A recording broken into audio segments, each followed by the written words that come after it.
বাংলাদেশে কথিত সংখ্যালঘু নির্যাতন নিয়ে ভারতীয় মিডিয়াগুলোর অপপ্রচার চলছে প্রতিনিয়ত।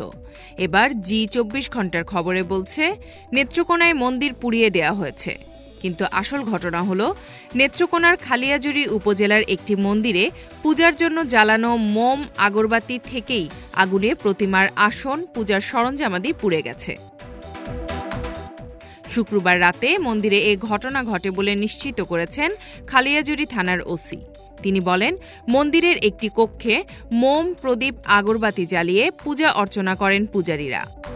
পূজা শেষে তারা মন্দিরের কক্ষটিতে তালা লাগিয়ে চলে যান।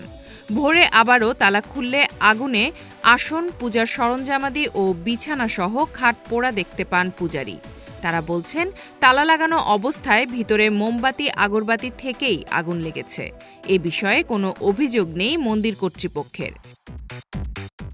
এছাড়া জয় দুর্গা আশ্রম কমিটির সহ সম্পাদক সরেজমিন পরিদর্শনে গিয়ে বলেন, এটি মোম, আগরবাতির আগুন থেকেই যে লেগেছে তা স্পষ্ট বোঝা যাচ্ছে।